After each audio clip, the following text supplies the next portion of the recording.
Good morning, one and all. Today's topic is vector calculus, solenoidal, and irrotational field. Small topic. Now let's start. Vector calculus. A vector is a quantity or phenomena that has two independent properties, magnitude and direction. Example of vector quantities: displacement, velocity, acceleration, and force. Simply vector है quantity of phenomena that has two independent property. वो कौन सी हैं?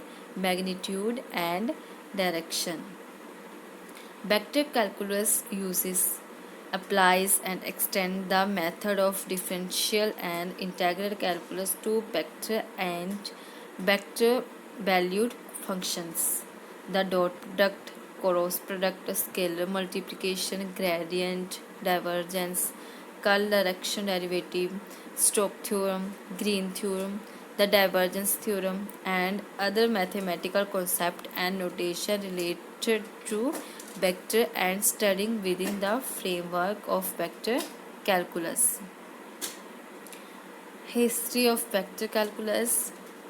Vector calculus analysis arose only in the period after 1831. In the 19th century, when Joseph Willard Gibbs and Oliver Heaviside independently developed vector analysis to express the new laws of electromagnetism discovered by the Scottish psychist James Clerk Maxwell.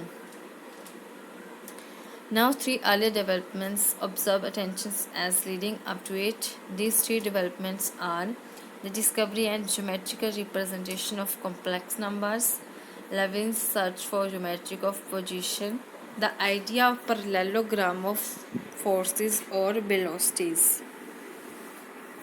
What is solenoidal?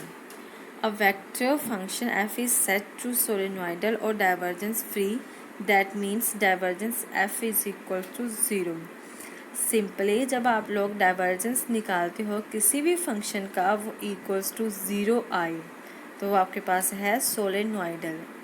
Divergence कैसे निकालते हैं? तो divergence में होते हैं आई, जे and के. जैसे कि सिंपली बताया है v is equals to v1i, v2j plus p3k is defined and differentiable at each point x, y, z.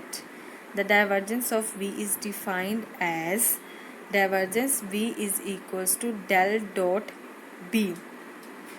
del क्या होता है? Curl upon curl x, curl upon curl y, curl upon curl z. अब dot b है तो b क्या था? v1, v2, v3 वही जो है इसमें पुट किया है तो वो आपके पास होता है सोलेनॉइडल. कैसे वेरिफिकेशन करेंगे कि कोई फंक्शन सोलेनॉइडल है? तो जैसे कि क्वेश्चन दिया है f is equals to 2x² z is i minus xy² z minus 3yz² k is solenoidal और नोट. तो सोलेनॉइडल कैसे निकालते थे? जब आपके पास डाइवर्जेंस f है जो इक्वल्स टू 0 आए. डाइवर्जेंस निकालेंगे तो वो डेल डॉट एफ. डेल क्या आता है? Curl upon curl x, y and z, and f is simply v1, v2 and v3 जैसे कि क्वेश्चन में दिया है. पुट कर दिया और डिफ्रेंशिएट किया x के साथ, y के साथ, z के साथ. तो वो आपके पास फर्स्ट आया है जैसे 4x minus 2xyz minus 6yz.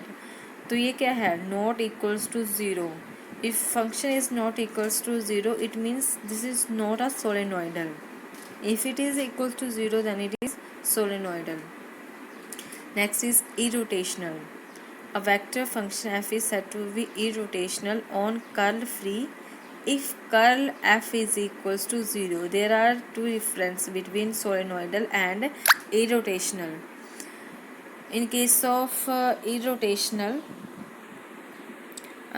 Curl f is equals to 0. In case of solenoidal divergence is equals to 0. तो जब कर्ल निकालते हैं तो वो उसको जो है क्रॉस करके निकाला जाता है जैसे कि टेबल में बताया हुआ है. I, j, k, curl upon curl x, y, z, v1, v2, v3. तो इसकी जो वैल्यूज निकालोगे अगर वो 0 के इक्वल आती है तो वो आपके पास क्या है? इरोटेशनल है. इसकी वेरिफिकेशन करेंगे तो जैसे कि क्वेश्चन दिया है उसको सॉल्व करोगे तो सॉल्व किया है वो इक्वल्स टू 0 आया है। कल निकाला है तो वो आपके पास है ए रोटेशन। तो ये फंक्शन क्या हो गया आपके पास, ई rotation. This is simple topic for irrotational and solenoidal. Thank you.